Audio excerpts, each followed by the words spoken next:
Pepper is ready. Okay, we are live. Pepper is ready, ignoring me, hanging out with his mouse. Yeah, I'm talking about you. All right, hello, everybody. Welcome to another installment of the Isolated Literary Society presents Cowboy Feng, Spacebar and Grille by Stephen Brust. I forgot to do I keep forgetting to do a retake the thumbnail before I start reading. That's a thing. Oh, I also forgot to close the blinds. Oh. Thank you. Carolyn is my stage manager. Yes. Could you get the curtains? Thank you. All right. Is everybody here? Welcome, everyone. Thank you for tuning in. I'm going to try doing this because this is what I was going to do for the thumbnail. Because you can pick a thumbnail from the video after the fact, but it just picks 3 random moments from the video. So I'm going to do this for a while in hopes that this will end up being one of the thumbnails. You know what you get it? Okay, you guys get it. Anyway. Oh, all right. I am going to start today's episode actually with a character recap. Somebody requested a character recap because they were having a hard time following everybody, and that is legit. There are quite a few characters in this book, and I think it does make it harder when you're not seeing the names. Hello, Esty. Hello, Aaron. Michelle, Savvy. So I'm going to do a quick recap. I actually sat down with the book, made sure I had everybody, and included some of the descriptions of people, and made sure I also was not forgetting who was who.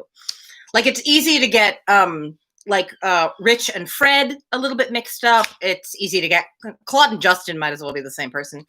Anyway, so I'm going to go quickly through all the characters before we start reading, okay? Y'all ready? Who's Claude? Exactly. All right. I'm about to tell you. Okay. All right. Start with our narrator, Billy, William Cavalier, banjo player, in love with Susie. He has dark hair and a mustache. I feel like you guys probably have a good sense of Billy, but we're doing everyone. Susie, native of New Quebec. Billy's girlfriend, ? Not a very nice person. Has red hair, knows something about Sugar Bear. Carrie is Susie's friend. She is dating Tom, but she cheats on him with Justin. She is blonde and very pretty. Tom, who she dates and cheats on, is the mandolin and guitar player in the band, mostly mandolin, but he is described as playing guitar at least at one point. He is skinny, tall and very skinny with fair hair and a scraggly beard is how he is described. Later, Billy says he almost looks emaciated. He makes bad puns. And in the intermezzo, we learn that he is an alcoholic in recovery who checked himself into rehab at one point. The intermezzos are supposed to be interpreted as not just a little insight into the person's life, but like a turning point in their life, perhaps even a turning point that brought them to where they are today. So, Rich, he is on Feng's team, meaning he is employed at the bar.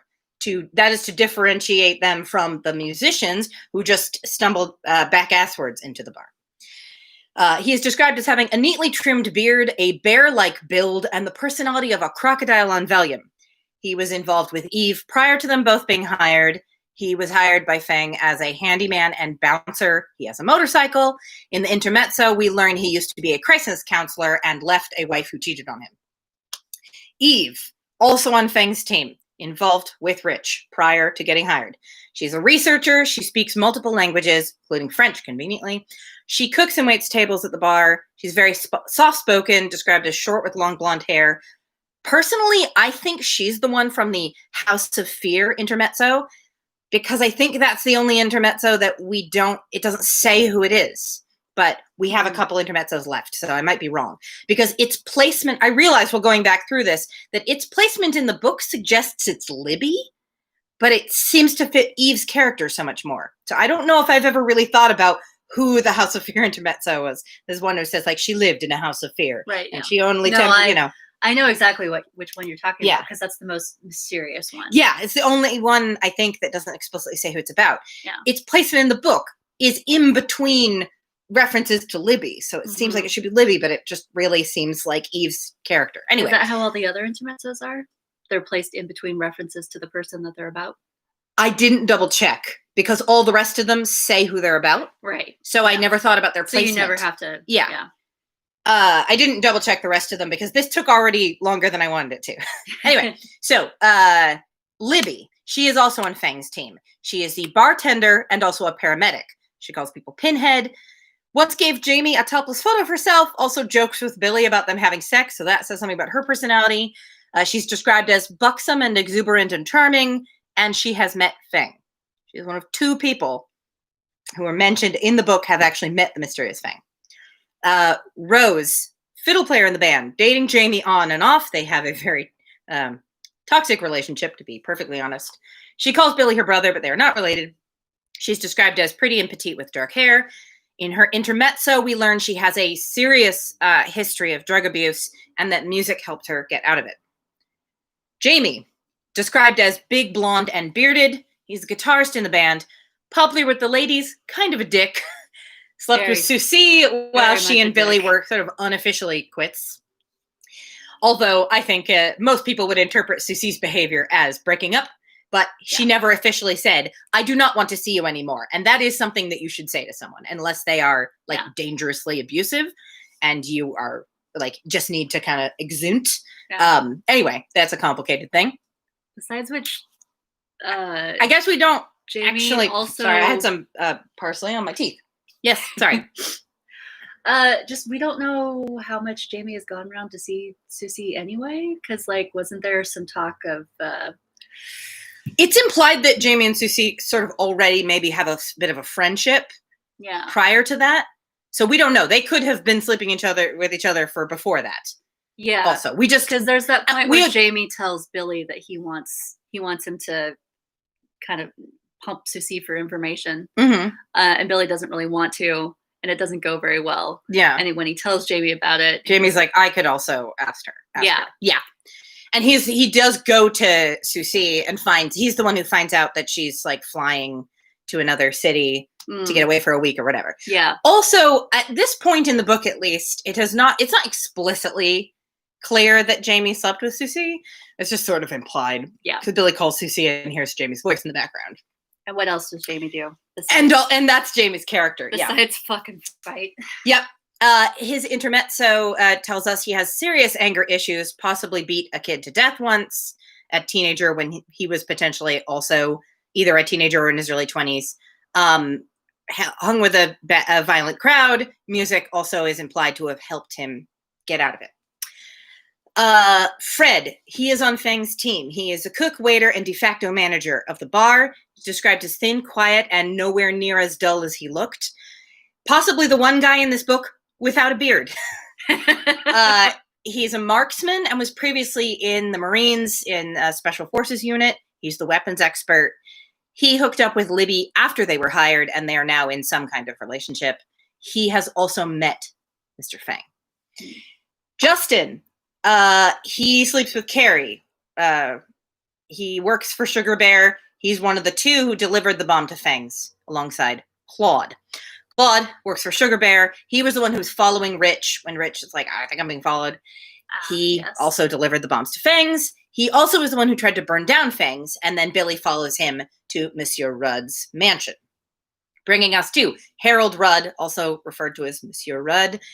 He's clearly in a high-level position in Sugar Bear, but we don't know exactly what his deal is. He's described as being considerably older than the main cast, although we're not really given ages for the rest of the main cast. But I guess I've always interpreted them as being in their like mid-20s to early 30s or something, but it doesn't really explicitly say, I don't think. There's one comment where Susie refers to Tom and says like, aren't you a little old for Carrie? But we don't know how old Carrie is or Tom, so we have no way of judging whether she was right about that or not. Yeah. We don't know what her frame of reference is either. Yeah, also we don't know what her idea is about this. He also, Tom clearly disagrees. Nobody else comments on it, so it's clearly not like a big age gap. Right. But he's described as having white hair, is apparently quite rich. He has a fancy house and nice clothes. The physician is mentioned by Monsieur Rudd. We don't really know anything about the physician except that whoever it is, they are apparently the head of Sugar Bear. Christian is a local musician, friend of Susie's. he jammed with Billy and then overheard Billy and Rich talking about kind of the truth about Feng's. Seems friendly, but also they acknowledge he may be involved with Sugar Bear, so they're kind of being cautious around him. The only other person I think who's really mentioned by name, other than like a few other friends of Susie's, is Sergeant Iverness, who is the cop who investigated the shooting at Feng's, who is related to Monsieur Rudd, which is how they suspect the police are also involved with Sugar Bear. There are a number of Ivernesses in the police department. So I think that's everybody. I hope that helped kind of clear things up, helped everybody kind of put everyone in their brains. Honestly, I think I mix up Rich and Fred quite a lot. I think I did until you Yeah. did the recap. Well, also, I thought about it and I was like, I think I thought in my head that Rich, the one who's kind of has the motorcycle and described as kind of being big and sort of tough, I thought he was the weapons expert. But it's Fred who's kind of quieter and thinner and sort of less of a big personality. It's sort of, that's why it's a big surprise when suddenly like, oh shit, he's been in the Marines and he knows a lot about guns. So it's interesting too, because you would, I have to try to remember which one is with Libby. Mm-hmm. You would, they're both. That also makes it harder to remember. Unexpected pairings for the people that they're with. Yeah. Quote unquote. Well, I think it kind of makes sense. Rich and Eve are both described as being kind of quiet and reserved. Right. And sorry, Fred and Eve, and then Rich. Did I say? No, I'm not actually sure which one I said. And then Rich and Libby are both a little more like outgoing. Yeah. It totally does make sense in the opposite to track kind of way, in the way that couples are often. No, I was saying they're sort of similar. Rich and Libby are together, and they're both kind of boisterous and outgoing. Oh. And Fred and Eve are both kind of quiet. See, I completely. You still got to mix up, yeah.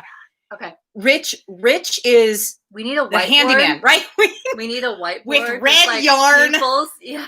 Or just like people's photographs and like underneath written who they are. So yeah, to clarify, Rich has a motorcycle, was hired as the handyman and bouncer, big and tough and kind of imposing. Okay, he's the one who discovers the bombs and defuses them or whatever. He is involved with Libby, the bartender, who's sort of outgoing. She's also a paramedic. The two of them are the only two who've met Mr. Feng. Okay. They also hooked up after the bar formed. After the bar they became a thing. Whereas Eve and Fred are both described as being quieter, although we find out Fred has this history of being in the special forces, and turns out he's kind of a gun expert. And Eve doesn't like guns. Yes, and Eve does not like guns. So that's sort of a surprise that we learn about them. But they were involved prior to the bar getting together. So that one is kind of a bit of a surprising pairing after we find out that Fred is involved. I'm gonna keep there you cards. Go. Okay. Sorry, that took a lot longer than I anticipated it would, but I hope everybody feels a little more caught up. All right, now we're going to get into it. That took like nearly 15 minutes. Everyone is chatting in the chat, but I hope that you also appreciated that recap and it helped. All right, we are going to start off with another intermezzo. Wildly o'er Desmond, the war wolf is howling. Fearless the eagle sweeps over the plain. O'Donnell Abu, traditional. I actually looked that one up, and I think the melody was traditional, but the lyrics have a known author. And I was going to make a note of it, and I forgot. But I'll make a note of it when I add it to the playlist. Interesting. It happened on another long, dull night out near the West Gate, where nothing ever happened. He was doing a favor for Gary, a corporal in Toot Toot's platoon. Toot Toot was a dumpy, balding little sergeant from New Jersey who wheezed constantly. His real name was Kerr Something-Insky, and Fred's sergeant, who was called Mumbles, was always telling him Polak jokes just to see if he'd react. He generally didn't. So, just so everyone catches up, since we just did this whole character thing, this is Fred's intermezzo. Hopefully this will help. Gary, for whom Fred was doing the favor, was a thin cowboy from Arizona or New Mexico who was always in trouble, but never in deep trouble. Fred was standing guard on this windy but not unpleasant June night because Gary had asked, and he, Fred, was never able to say no. He scowled into the desert and lit a cigarette. When he saw the headlights, it took him a few seconds to grab his M16 just because he couldn't believe anything at all was happening. Then there was that delicious cold wash, which he'd hardly ever felt since he'd gone into Special Forces training. He knew that there was still hardly any chance he'd be called upon to actually do anything, but there was that slim chance, and he was bored. The headlights came closer. Fred stood next to the guardhouse just behind it, his hand near the alarm. The headlights stopped at the gate. Where most would have tensed, Fred relaxed. The Jeep stopped, but no one moved. "Who's there?" called Fred, his voice strong and even. "It's me," Gary's voice, weak. "How you doing, buddy?" "Drunk." "Very well. How did you come to be out?" We have our secrets." "Oh, shit. Look, can you let me back in and not mention it to anyone?" Fred stared. "Gary, this is a maximum security installation. Leaving the base is a major breach of..." "I know. Can you just do it?" "I don't believe I can. How did you get out in the first place?" "Rover let me out." "Ah, that almost wasn't surprising. Rover was in Gary's squad. He had a dog's face and the brains to match." Military people are so nice about their nicknames. Yes. "Why did you do this thing?" "I had to. There's this girl. I think you have done a bad thing." This guy's like, I'm sorry, Spock or something? Why have you done this thing? "I think you have done a bad thing." It's reminding me of the teacher, this Indian woman who was one of the teachers at the daycare I used to work at. Yeah. Who's like, "Why do you do this? This is not okay. Do not do this." Why do you do this? Yeah, it's definitely English is not your first language kind of sentence structure. It seems like it. Or robotic is your first sentence structure. It's a thing you could see Data saying. Yeah. I had to. There's this girl. I think you have done a bad thing. If you had met her, this is a problem, Gary. "Look, we've only got a couple weeks at this post. I can stand that. I won't go out again. Just let me past, all right? There's no one around. Get in quickly." Thanks, Fred. I owe you, really." As the Jeep sped past, Fred reflected that he was going to have to learn to say no eventually. There was a certain justice, he decided later, to the fact that Gary pulled down 90 days, as well as the bad conduct discharge that he and Rover got. I'm assuming that means like 90 days imprisonment or something like that. In the brig. In the brig? Is Possibly. brig just, I think brig might just be a Navy term. I think it is, yeah. Anyway. But, Do not conflate the Marines and the Navy. That is very true. This is the one fact I took away from watching several seasons of NCIS. No, it's true.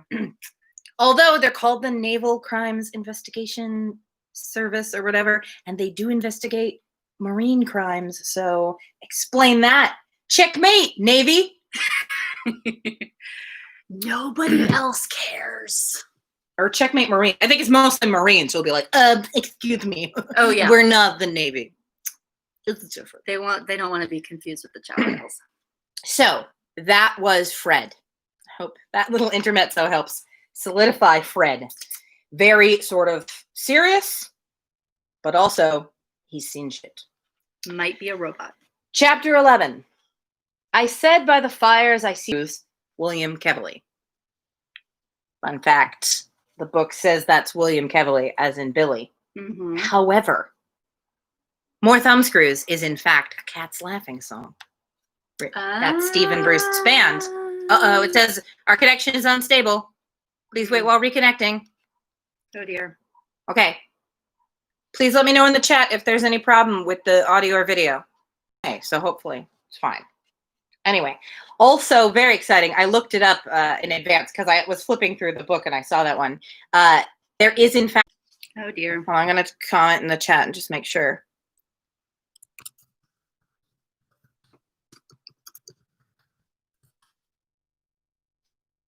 Okay, hopefully the connection is still okay. Oh, Savvy says it's buffering a bit, but otherwise it's fine. Okay.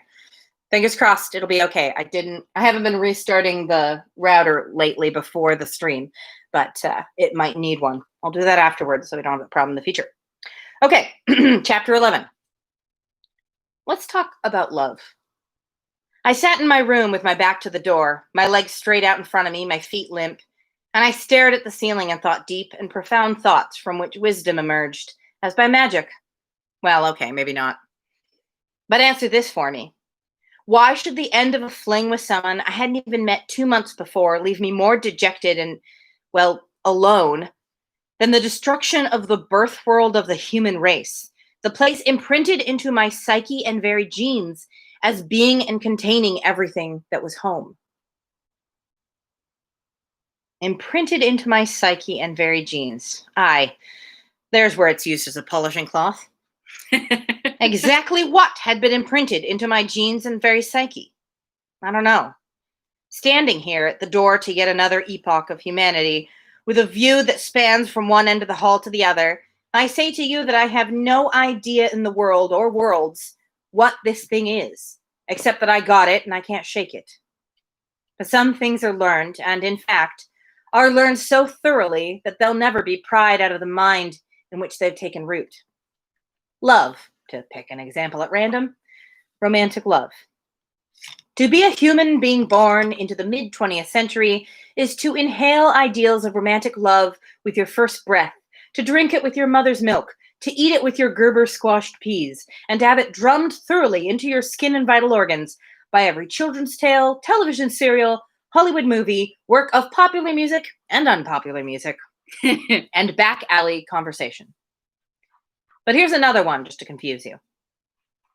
To reach maturity in the late 20th century is to learn that romantic love is a myth, created by the needs of the spirit and the skill of the songsmiths, and the confusion of a spiritual being left, for a time, with nothing spiritual to believe in. Perhaps I overstate the case, as most people of that time were not aware of all this, certainly not consciously.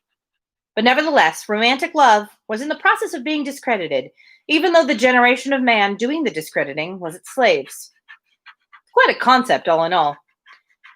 It tells us that the love must be hot instead of warm, or the sharp peak of a mountain instead of the gentle slope of a hill. Yet we all know that too much heat can burn, and that mountain peaks, while pleasant to stand on for a while, do not make as good dwelling places as hillsides. At least for most of us.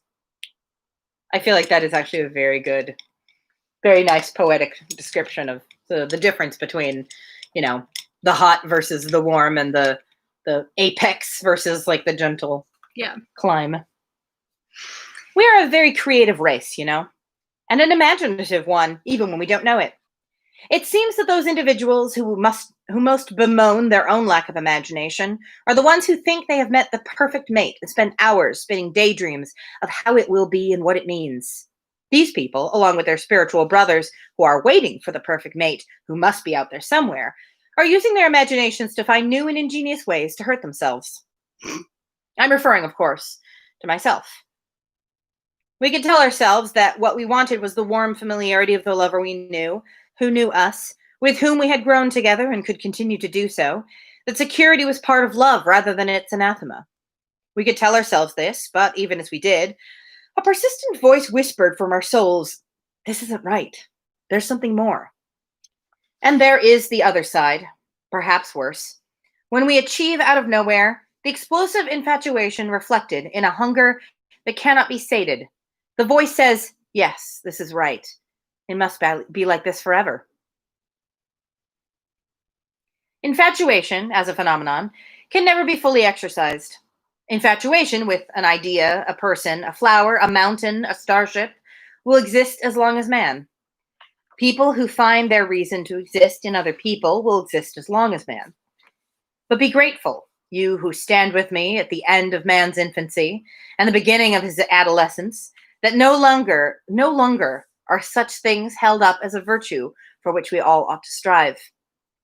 All this I have learned, and much of it I learned there and then, as I sat and thought deep and profound thoughts, from which wisdom emerged as by magic. I am thus immune from causing myself needless pain over what cannot be and should not be, and I am able to go on with my life and with those things that are inarguably far more important than who is sleeping with whom at any given moment. I sat with my back against the door, my legs straight out in front of me, my feet limp, and I cried until I was exhausted, and eventually I slept. I'm so fucking wise. I honestly, when I found out someone I was with was cheating on me, I did not have nearly such poetic and philosophical thoughts. So good on you, Billy. You are so fucking wise. Like he says, doesn't help. All right. When I awoke, it was around midnight. My back hurt, and I felt like I'd slept sitting up in my clothes. I think it's supposed to be a joke, because he did. Yes. The apartment was quiet. Rose slept in Jamie's room, dreaming of Jamie. Tom in the living room, dreaming of Carrie. What a team. What a band. I wondered if Christian would be interested in forming a duet. I picked up the harness with the knife and looked at it for a while, then put it back down. No, I wasn't really feeling suicidal. I just didn't want to be carrying it. I walked down the hall and out the door, breathing cool New Quebec night and wondering if it, too, would be reduced to radioactive rubble. God, I was in a cheerful mood. No one tried to shoot me down as I stepped out onto the street. No one seemed to be following me as I made my careless way along, and I was not attacked as I walked into Feng's. I went back into the kitchen and helped Eve finish closing it. Neither of us spoke. I just started wiping down counters and sweeping while she threw charged water on the grill to polish it. What's really interesting is that I always assumed when I read this book initially that charged water was like just they were like, it was a new advancement they made up. But I found out recently it actually is a real thing. Like, I don't know. I don't understand exactly how it works. It has something to do with like electronically charging water. It makes it better at cleaning things than just regular water. Apparently it is a real thing. At least people sell it. Wow. Whether it works or not. That's at least reading this now, having recently learned about that product, I'm like, oh, is that what they're talking about? Yeah. Because someone refers to drinking charged water, and now they're talking about using it to clean. So anyway, I'm like, was that a thing in 1990? And I didn't hear about it until 2020? Oh, no. I went back into the kitchen and helped. Oh, right. We carried the garbage bags. They had biodegradable plastic bags here, out to the dumpster. And as we were walking back in, she put her arms around me and hugged me. I'd never noticed before how nice her hair smelled. It'll get better, she said almost inaudibly. Then with one last squeeze, she led me in. By then it was around 12:30. I sat at the bar and drank water with lemon in it till closing, which, this being Sunday, was only half an hour away. By 1:45, the last customers were out of the bar and had moved into the restaurant where they could sit and drink coffee and eat while they sobered up enough to walk home. Libby said, "Are you being a pinhead, Billy?" I nodded. "Want to tell me about it?" I did so. She shook her head. "That's harsh. Yeah. I just want to say, before I say this next line, I have issues with the thought process involved in the following bit of conversation. Well, I'm just going to put that out there. This is Libby speaking. But you know he doesn't mean anything by it, don't you? Jamie's just a whore. He doesn't understand what he's doing. Just gonna let that sit. I know. I suppose that doesn't help, does it? I shook my head. Is there anything I can do? Yeah, Libby, there is. Explain it to me. You know I don't understand this stuff, but tell me why this is happening to me. Why I feel like I just want to roll over and die. Because you're a pinhead. I know that. Why else? Why is she so vicious whenever I talk to her? Because she loved you. Bullshit. No, it's true. That's why she has to act like that, so she can break away from you.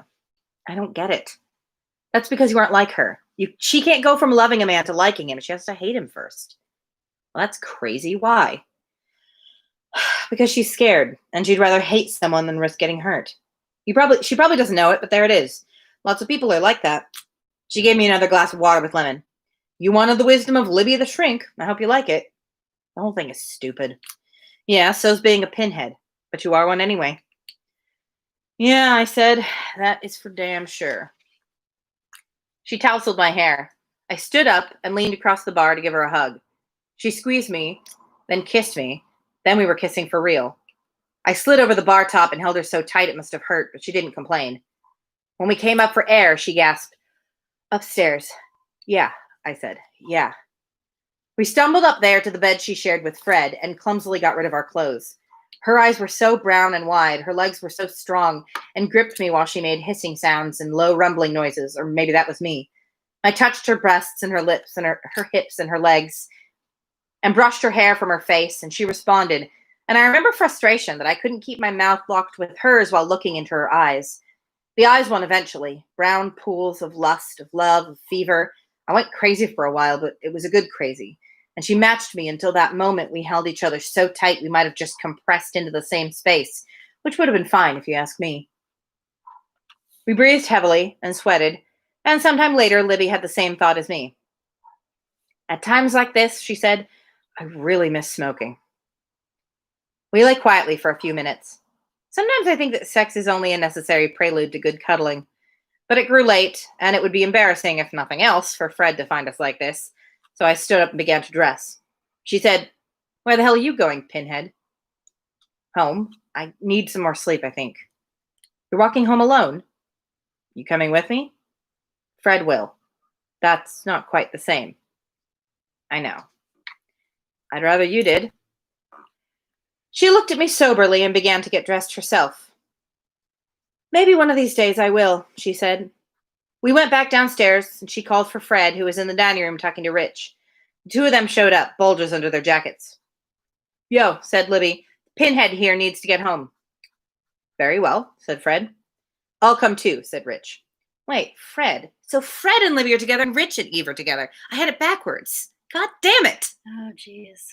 Now I have to redo my thing. You have to redo your thing. No, I totally had it backwards. Apologies. It is an opposites attract thing, apparently. Mm-hmm.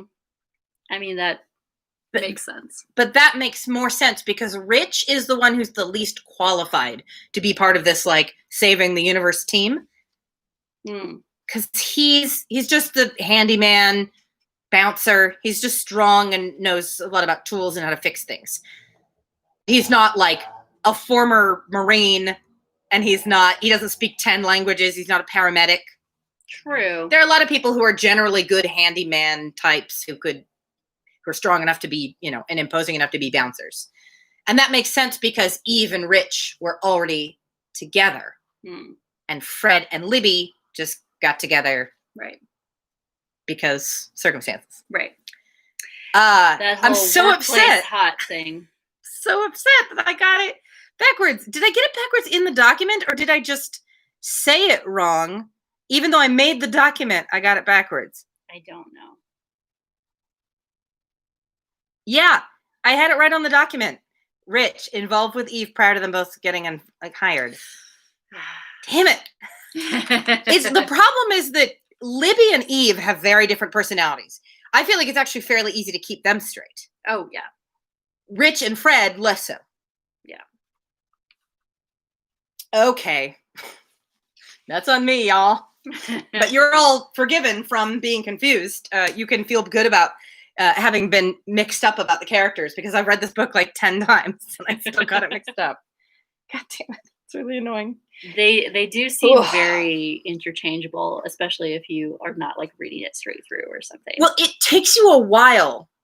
Esty said Libby is the first person she could keep track of besides Billy. That makes sense. Yeah.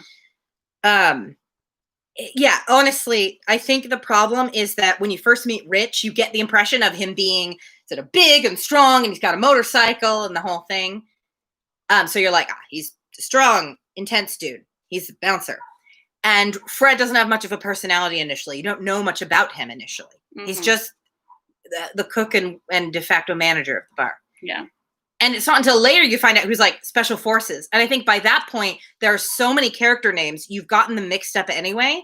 And then you find out one of these two guys was special forces in the Marines. And you go, well, clearly the big, strong bouncer guy, not the like milquetoast cook and manager guy. Honestly, I think calling them Rich and Fred doesn't help either. They're both kind of generic, monosyllabic, very common, American dude names. Scooby Gang. Yeah. Names. Rich and Fred. If one of them had been named like Alonzo or something slightly more uncommon than Rich or Fred, I think that would have helped a lot. Okay. Yeah. Tom, Jamie, and Billy, too, are all very... I mean, everyone in this book is white. And, like, as far as we know, generically European and American. Yeah. So... that doesn't help with the keeping people straight bit. Yeah. Steve. I have been guilty of writing stories in the past where too many characters had names that ended in like an E sound. Oh, yeah. You know, Billy, Libby, Timmy. Yeah. Or too many characters had names that aren't really names, because I love doing that. Yeah. And I was like, maybe that also doesn't help, actually. Yeah. If everybody has a weird name, that doesn't help either. Yeah. Anyway. Ugh. Yo, said Libby, the pinhead here needs to get home. Very well, said Fred. I'll come too, said Rich. More help is always appreciated, said Fred. The three of us left Cowboy Feng's together. We spoke little as we walked. Fred suggested taking a wide detour around Le Bureau, and we did. Fred was alert, I was lost in thought, and Rich was watching me.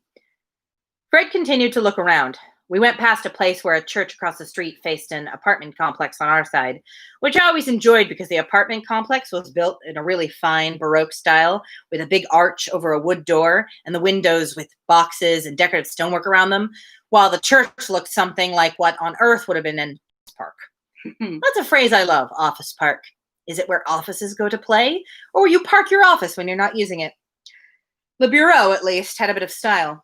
I wondered if Susie was there now. No, it was late. She'd be at home. Maybe with Jamie. Rich said, something on your mind, Billy? Huh? You were gritting your teeth. Oh, women troubles. Still, or again. Nothing new. Susie? Who else? Billy, I don't know how to tell you this, but she isn't my type. I know. Thanks. It's true. Of course it's true. We are quite literally from different worlds. We have almost nothing in common. She doesn't even like Irish music. Even if circumstances were different, we'd have absolutely no future. I know all that. Doesn't change the fact that it hurts like a motherfucker. Yeah, when I was married, that time I could tell it was a gunshot. Something hit me and I realized that it was Fred pulling me to the ground. Rich fell next to me at the same time. Fred lay across me, keeping me pinned. All I could see was Rich, who caught my eye and gave me an okay sign as he pulled his gun out. It was very quiet. Fred said, You all right, Billy? Yeah. I think I might have heard something go past my ear right before the sound, but I might have imagined it. I wondered if my heartbeat was really as loud as it seemed. Rich, are you all right? Yep. Did you see? No. The hedge? Pretty much has to be. Check. Good. You two make a run for that apartment building, go through it, duck around the corner, and take off and head for your place in as roundabout a way as you can.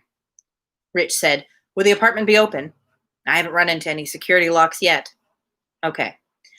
I'll give you cover and keep an eye out for muzzle flash. If whoever it is fires again, he's history. Okay. Oh, right. Whatever it is, it's still behind that hedge, so make sure you keep yourself between it and Billy. I said, Wait a minute. Shut up, they both said together. It's you they're after, said Fred. If they can't get a clean shot at you, they might not even fire. Might, I said. Shut up, said Rich. Shit, I suggested. Go, said Fred, and Rich took my arm and hauled me up. We sprinted for the apartment building just a few doors away. I could do nothing except concentrate on speed.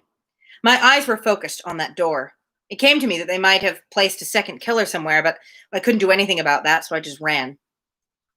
Rich was just a bit behind me and to my left. We were almost there when he stumbled and fell against the door, his palms landing flat against it, and I heard the shot, followed an instant later by several that were crisper, louder, and came in quick succession, and I figured were Fred's. Rich sank to his knees against the door. He'd been shot from behind, but there was a bloodstain on the door where he'd struck it with his chest. I knew that was a bad sign. Then I saw the hole in the window next to the door and realized the bullet had passed completely through Rich's body and broken the window. That was a very bad sign. Rich managed to turn himself around. His eyes were open very wide. He rested against the door of the apartment, legs straight out in front of him, feet hanging limp. The bloodstain on the front of his shirt must have been 3 inches in diameter and was still spreading. I took off my shirt and held it against the wound. He coughed. Flecks of blood appeared on his lip and beard. It stings, he said. Don't talk, I told him. We'll get help. He said, I'd like to thank all the little people who made this moment possible. He gave a small, bloody laugh and leaned his head back and closed his eyes, breathing deeply and unevenly. Fred came up a moment later. He said, I got her. Her? I've seen her somewhere. I don't know where. My heart and stomach did a series of quick acrobatics. Susie? No, I remember her. Ah, well, we need to get help for Rich. He shook his head. It's too late, Billy. No, I looked at him. He was no longer breathing. Damn, I said, my voice quivering. I'd like to apologize to Rich for mixing up who he was so much now that he is dead. I knew it. Well, honestly, if this had been like an audiobook I was being paid to like learn and rehearse before recording it, I would have made note of the fact that it's easy to mix up Fred and Rich, and I would have given them really distinctive voices to help hammer that home. Right. That Fred is very like military, even though he's sort of quiet and reserved, and that Rich is more kind of outgoing, like whatever. Yeah. Anyway.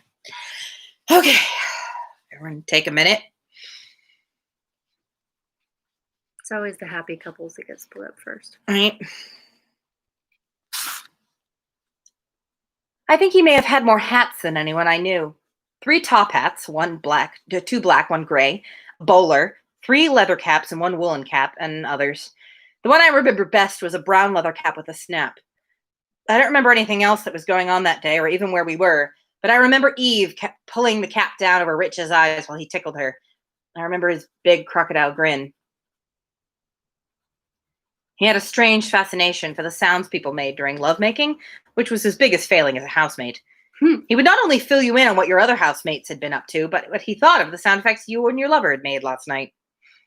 One Christmas, we were in London, and the bomb scare was very real, so we didn't dare leave.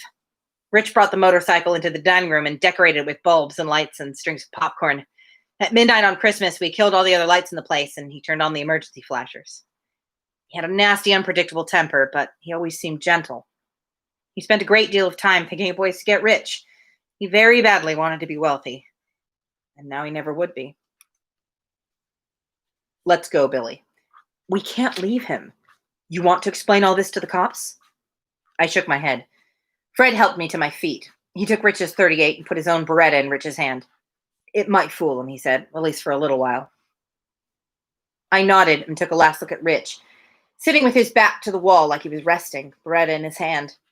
My ears began to pound as I turned away. We made it back to the apartment without being stopped, although about halfway there we started hearing sirens, so we took a longer, more circuitous route.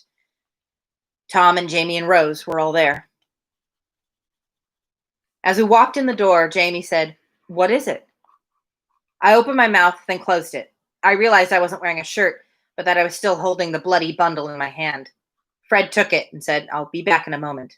He walked out. "What the hell happened?" said Jamie. The phone buzzed. I stared at it, wondering if it could be Susie, and I felt a flash of cold black rage that I would want it to be, that I could think of her at a time like this. I marched over to the phone and picked it up, at least in part in order to avoid speaking with Jamie. If it had been Susie, I don't know what I would have said to her, but it wasn't. "Billy." "Yeah, Libby? Where's Fred?" "Fred is fine. He stepped out for a few minutes." "Okay.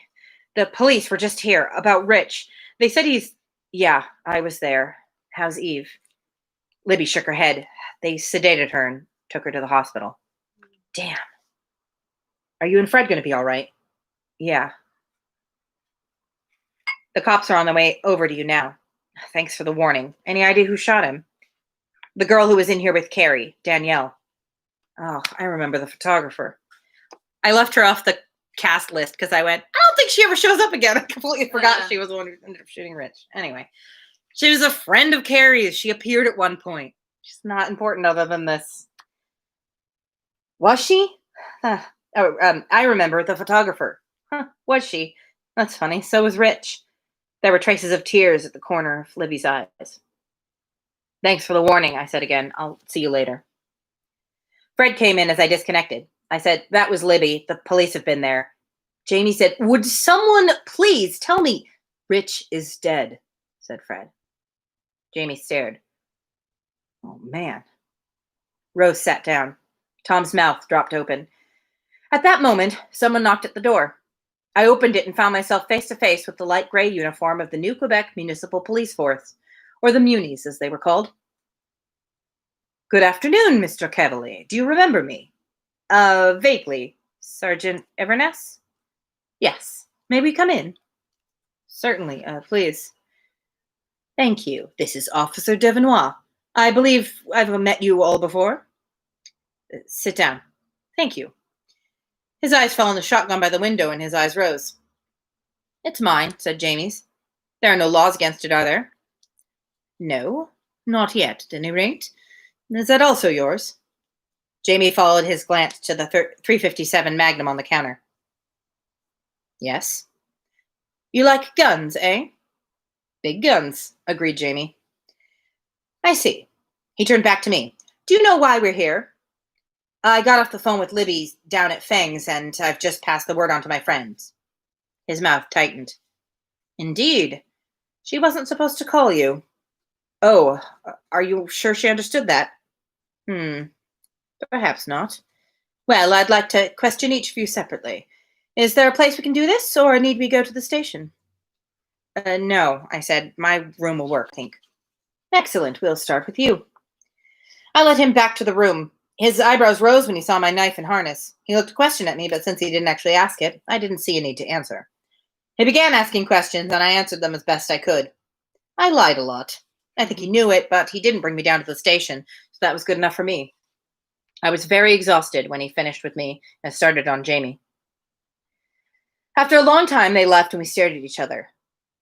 Wow, said Jamie. They get anything from you? I shrugged. Rich, said Rose, her eyes wide. And poor Eve. I know, I said. Tom said, what happened? We were attacked, said Fred. They were trying for me, I said. They'll try again, you know, said Tom. I know. I'll stay with you, said Jamie. I said, are you sure your attention can be spared from... Never mind. What? It doesn't matter. Look, I've got to sleep, all right? I felt curious eyes on me, but no one said anything. I went off to my room, but I didn't sleep until almost morning.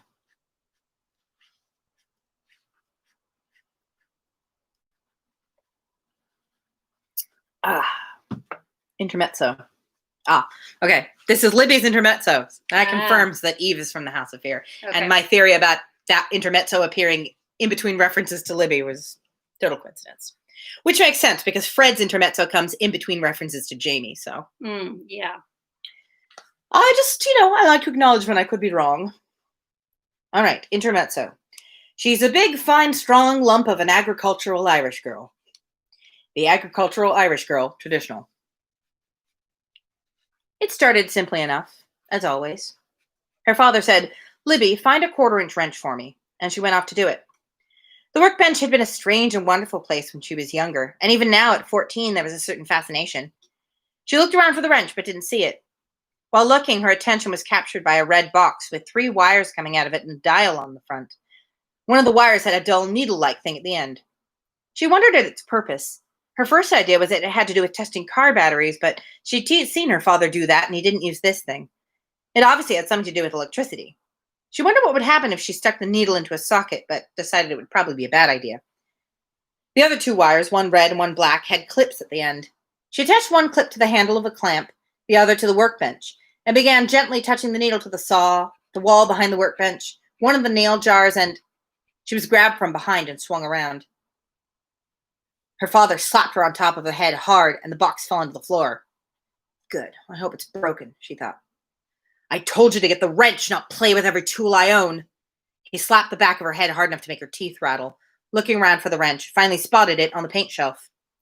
He took her by the arm and roughly dragged her over to the shelf, took the wrench, and threw her across the garage where she banged her right elbow painfully against the old cedar buffet. What finally did it, she decided later, was that the wrench hadn't been where he'd said it would be. As he turned away, she grabbed the nearest thing to hand, an old push broom, and charged him. He turned around at her footsteps, and she swung, the big end catching him in the side. Oof, he said, and took a step backward. You're never going to hit me again, she screamed. I'll kill you if you ever hit me again. He yanked the broom from her hand, snarling, and threw it off to the side. As he stared at her, she realized she'd never seen him this angry before. The thought came, he's going to kill me. He's really going to kill me. I'm going to be dead and maybe go to hell. As he took his first step forward, the flight reflex took over and she was gone, into the house, slamming the door behind her. When it opened, she was down the hall. His footsteps clattered behind her like the four horsemen, and when she looked back, she saw death, and it was gaining on her. She opened her bedroom door and dived up into the top bunk, squashing herself into the corner. By accident, it was the right thing to do, because the bed was so wide and her room so small that no one her father's size was able to get past it, and the bed was long enough that his arms couldn't reach her, although he kept trying like a creature out of a monster movie. She never watched monster movies after that, but he did go away, and like all the other times, the incident was forgotten by supper time. Forgotten by him, never by her.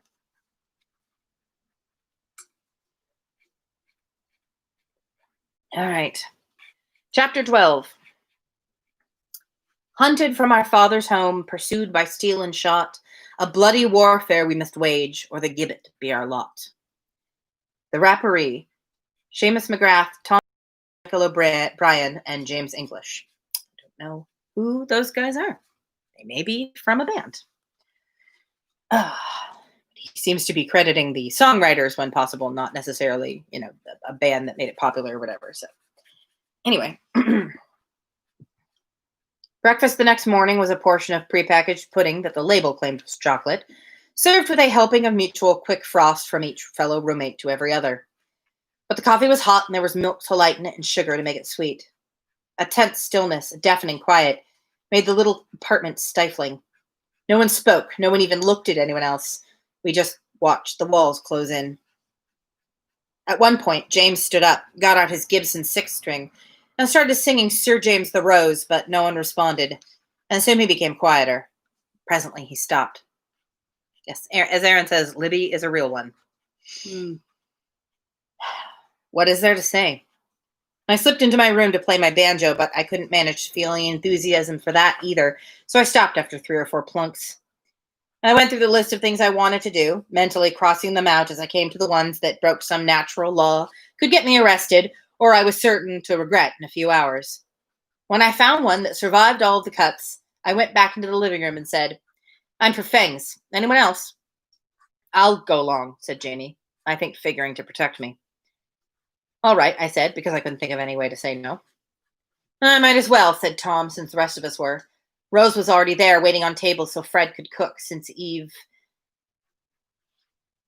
Jamie put the shotgun into the canvas bag and stuck his pistol under his jacket. I took my knife so Fred wouldn't give me any shit for not having it. Tom had his .45. "Should we bring our instruments?" said Tom.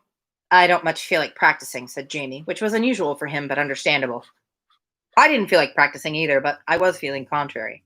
I said, "Well, I'm bringing mine. I might not want to come back here for a while, since every time we do, we have to worry about getting shot at." "That makes sense," said Jamie, so we all packed up our instruments. Nothing untoward happened on the way to Feng's, except that it was a real pain to carry a banjo all that distance. Aaron feels that pain. We arrived just before the dinner rush. I'd mostly skipped breakfast, and it had been several hours ago anyway, so I ordered lamb paprikash with spitzel, lemongrass soup, and an appetizer of celery root. Everyone sat down at the booth, but I was feeling antisocial, so I asked Fred to bring me my dinner in the bar. As I walked away, I felt 3 pairs of eyes on me. I waited for the food and watched Libby work. I wondered if we were now something different than we'd been before last night, but Libby kept being her cheerful self, which I guess meant not. This was almost certainly just as well. As I sat there, Rose, in her stupid white waitress uniform, came up behind me and put her arms around me. "How's my brother?" she said. Why is it, with all this great food, Feng couldn't have found waitress uniforms that didn't look like something out of a J.C. Penney's old people's sale?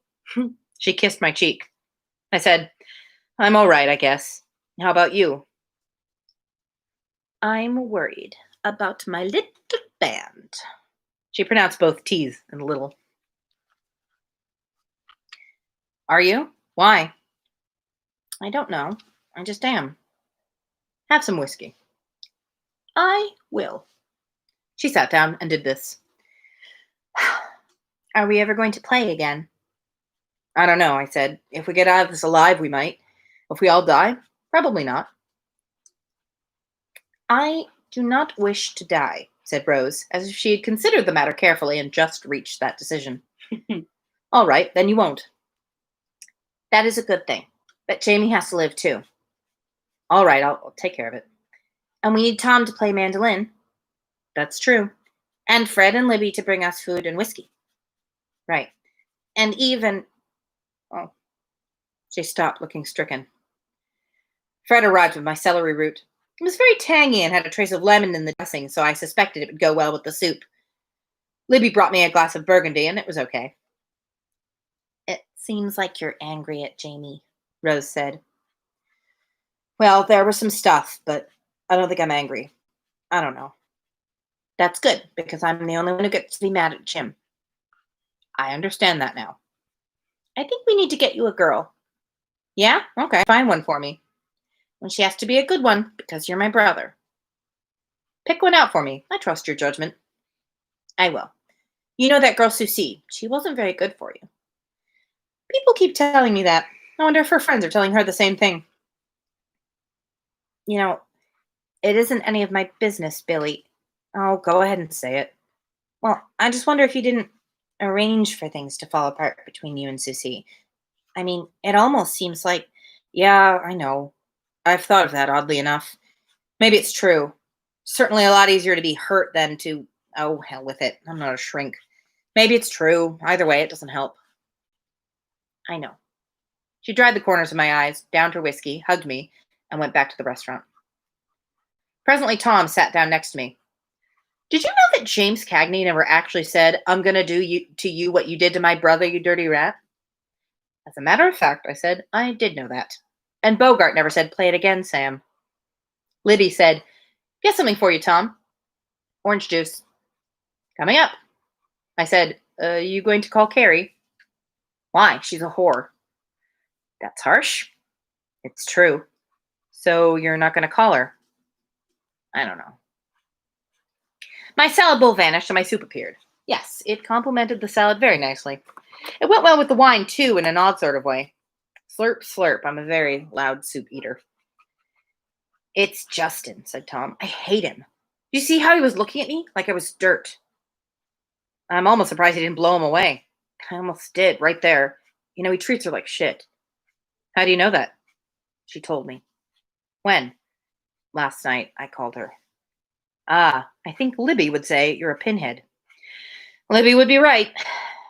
Billy, you ever cry about Susie? Yeah. You ever cry about Carrie? Yeah. If she ever found out, she'd probably be proud of herself. I don't think she would be. Susie would, though, if she ever knew I had. She probably guesses. Yeah. But I can't help thinking she really cared about me. God, are we ever pinheads? Yup. Are you pissed at Jamie? How do you know about that? Susie told Carrie, and Carrie told me.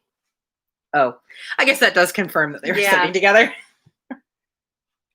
Well, are you? I thought about that and tried to answer honestly. I don't know. I'm hurt. I've never been jealous before, so I'm not used to it. Jamie's my brother. I couldn't hate him. But I don't know. Suppose she made a pass at him. He could either say yes and feel guilty about it, or say no and feel resentful. I guess I'd rather he felt guilty than resentful. It helped to know he felt guilty, though, at least a little. He probably does, in his own way, said Tom. Probably. But what if he made a pass at her? Then, I said firmly, I don't ever want to know about it. After a moment, Tom said, Man, I still can't believe Rich is dead. It's like it isn't even real. I know what you mean.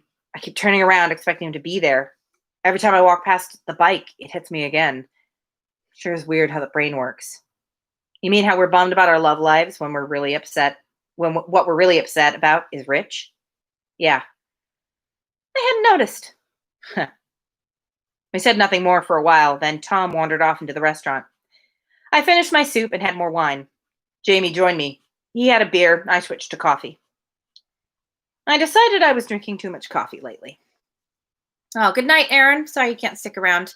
Oh, I just realized we're almost at an hour because I spent so much time talking about the characters. So I will be finding a good place to end very soon.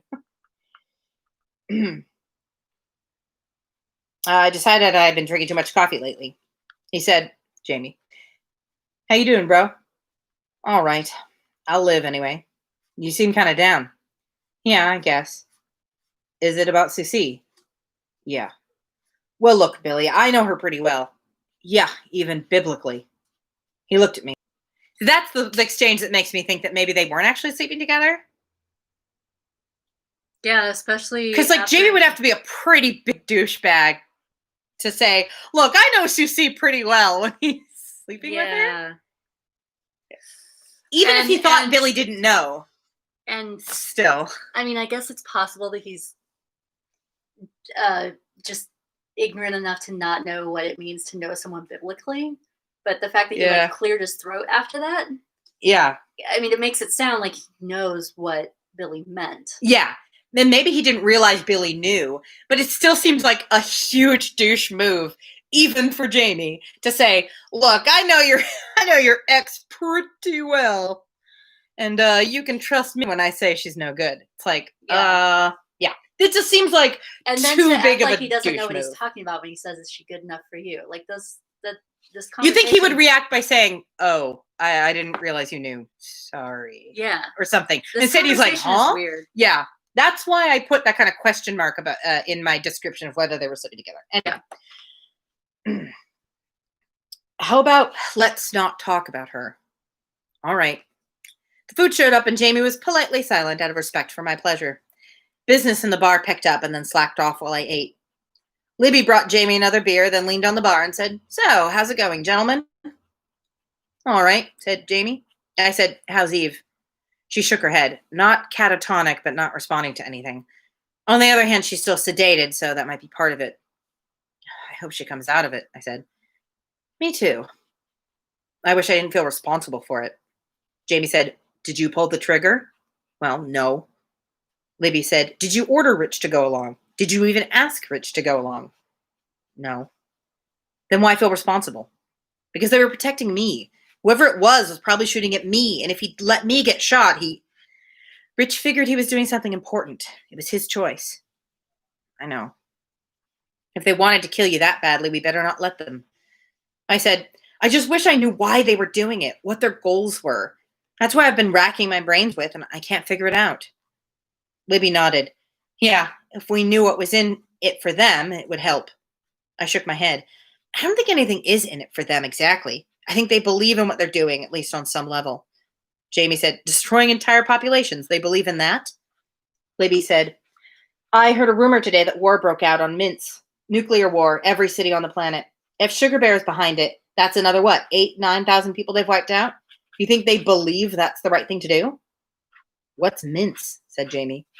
A colony world around a star somewhere between here and the Fishbait Cluster. Fishbait Cluster. I know. That's a very weird name. Just sounds. But there are a lot of weird. I mean, when you think about it, the Milky Way is a freaking weird name. So it is. What are you gonna do? I said, from talking to Rudd, I do think they believe in what they're doing. That doesn't make sense, said Jamie. Are they religious nuts? I don't know. He referred to the physician and a cure, which could be a religious reference of some sort. But I ought to have seen symbols of his religion if there were one, or heard something in what he said. I don't know. Is there no good stopping place? There's just no good stopping place. They're just having this whole conversation until the end of the chapter. Oh, well, I'm just going to power through to the end of the chapter, and this will just be kind of a long one. Well, said Jamie, let's make a list of all the possible reasons why a group of people would want to destroy humanity. And I said, that's a joke, right? Right. I sighed. Libby said, why does anyone want to kill anyone? It's probably the same reason, only bigger. Money figures in there pretty highly, I said. So does jealousy, said Jamie. I winced. Hate, said Libby. Power, I said. Revenge, said Jamie. If we're making a list, said Libby, put money in twice. Yeah, I said. If we're going to mention hate, we should mention fear, like you said. Fear of what? Said Jamie. Hell if I know. Besides, they probably aren't all like... Shit. What? I stared off in space for a moment. Libby said, what is it, Billy? Maybe they are all like Susie. Jamie said, what do you mean? I gestured to Libby. She was telling me about hate and fear. What about it? that Susie got angry because she was afraid. I could believe that, said Jamie. What about it? I ignored him and asked Libby, what's the first time you ever saw her mad? I don't think I've ever actually seen her mad. Yeah, you have. First time you two met? That was right here. You two were sitting at that table and, oh, right, she got mad and walked out. Do you remember why? About Hag's disease. Yes, they're about to say that, Carola. Thank you. Thank you. You're very clever. It was a political argument, wasn't it? Oh, no, I remember. It was about Hag's disease. I just want to yell at them. I remember this. Right. It was something that scared her so much she got angry, because that's what she does. Well, and? Oh, maybe these people are scared about something. Like what? Said Libby. You're going to scare someone so badly he's willing to destroy entire populations? It's a quarantine, said Jamie. They're trying to prevent infection. From what? Said Libby. Now that I think of it, I said, why not Hag's disease? They had it on Earth. They still have it. It's 100% fatal, communicative disease. Isn't that enough to scare someone? Well, yeah. Scares the shit out of me, said Jamie. So how do you protect yourself from a disease like that? Libby considered this. To start with, she said, I'd pour shitloads of money into research to find a cure. Jamie said, and be as careful as you can of people you don't know. How about this, I said. You select a group of your friends and peers and isolate yourself from everyone else. Libby looked thoughtful, then shook her head. I don't think it would work. You'd need a whole planet. So, they're rich. It wouldn't work in the long term, or in the long run, said Libby. How do you ensure there isn't any contact between you and the rest? Oh. Yep. First you isolate yourselves, then you get the rest of humanity to blow themselves up. A little extreme, I'd say. What I said, history doesn't have any examples. Sorry, weird sentence. What, I said, history doesn't have any examples of nutcase fanatics? A point, said Jamie. I don't know, said Libby. Take it a step at a time then. Hag's disease appeared just about the same time it became possible to consider colonizing the moon. So they secretly arranged to have a colony, then they start a war on the Earth. But they aren't quite fast enough, and some people escape and set up on the moon. So they try Venus and wipe out everyone on the moon. But 2 colony ships make it there, and the Earth is still able to send some ships out too. So they try for Mars while wiping out Venus, and the same thing happens. And there they are, looking for their own colony, planning to destroy everyone else. Wow, said Libby. It's weird, but sort of fits. It sure does, said Jamie. But then what does Feng want? As I understand it, said Libby, what they're looking for is some sort of handle on the enemy. Handle? A weakness, some means of striking back at them. In Feng's time, they're trying to wipe out Feng's people, and Feng's people know nothing about them. We're supposed to find out something that will help. I nodded. They, I repeated. Sugar Bear, the enemy. Wow. Jamie said, then we haven't really accomplished anything. On the contrary, I said, this is it. What do you mean? We figured out that they almost certainly have a single home world rather than being spread throughout the galaxy. If that world can be found, Feng's people can counterattack or threaten to counterattack or something like that. I turned to Libby. Can't they? That sounds right to me, Billy, said Libby carefully. Well, great, said Jamie. How are we going to find their homeworld? Whose homeworld? I spun around. Libby said, oh, hi, Christian. We didn't see you there. Get you a beer? He has a knack for hearing things he's not supposed to. Yeah. Oh, that'd be nice. What's going on? Whose homeworld are you guys looking for? Who do you think? The bad guys? Good guess. I thought you thought I was a bad guy.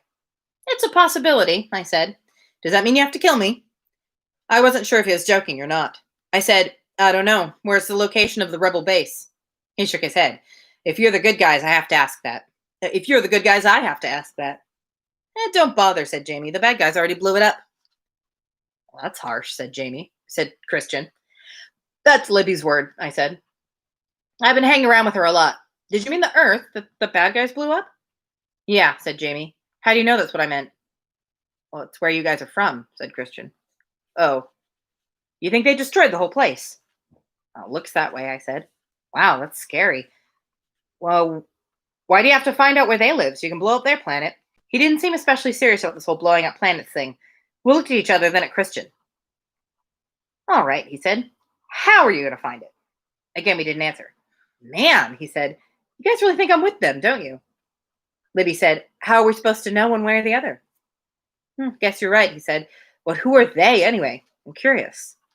Well, I said, if what I've just figured out is true, there are a bunch of nutcases who think the only way to protect themselves from Hag's disease is to kill off anyone who might be infected, which means anyone but themselves. I'm not sure how they managed to be sure none of them have contact with the carrier. Scary, said Christian.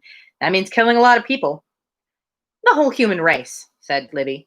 And what are you guys doing? Trying to save them. Save everyone. Why do you ask? I said. Got someone in mind you don't want saved? No, I just wondered who appointed you guardians of humanity. Shit happens, said Libby. Yeah, said Christian. I guess it does at that. He finished his drink and walked out of the bar. Jamie got another beer. What the hell got into him? Said Libby. I agreed with her. All right, said Jamie. As I was saying, how are we going to find their homeworld? I don't know, I said. But now that we know what we're after, we're closer. I just hope they don't kill us all before we find out, said Jamie. Amen to that, I said. In the next room, there was a tinkle of broken glass. I mentally tisked. Then I heard the distant report of a firearm. Someone screamed. What's the secret of comedy? I said to no one in particular, as Jamie took the pistol from his belt and walked into the next room. Libby didn't answer. She was too busy turning the key in the cash register and pulling her .44 from under the bar. I've wandered into a Western, I said. I don't believe it. There were more screams from the next room, and I began to be convinced. All right. Sorry, I read so long today. I hope that wasn't Aaron had to leave early, but I hope no one else was distressed. Oh, we're down to 2 people watching. Well, apologies. Maybe I should have stopped sooner, but there just wasn't a good stopping point. There really wasn't. Anywhere I stopped, I would have had to go back and restart tomorrow. I probably just shouldn't have started chapter 12, but I just sometimes reading this book, I lose track of time. Mm-hmm. Anyway, I'll wrap it up quickly since we're well over an hour now. Thank you, everyone, for listening. I'm not going to do my usual blah, blah, blah announcements because presumably it's just probably Esty and Savvy or Michelle left. So thanks for sticking it through to the end. Sorry it was so long today. I will add the songs that were mentioned today to the playlist as I can. I didn't update the playlist yesterday until really late at night. Apologies for that if you were checking for the songs. This one I will update right away. But yeah, you can go and listen to the songs that were mentioned. Oh, also I found out the thing about Johnson's motor car. That song was written in 1920 or 1921. So not traditional. Which explains the whole car thing. Who's it by? It was an Irish poet, Willie something. I can't remember his name. It was written about a real event where a bunch of IRA soldiers commandeered a car from a doctor named Johnston in order to get to a place where they needed to be to do IRA stuff. Anyway, lively, very fun song. Yes. So that's it. Good night. I will see you all tomorrow at 6:30. Bye.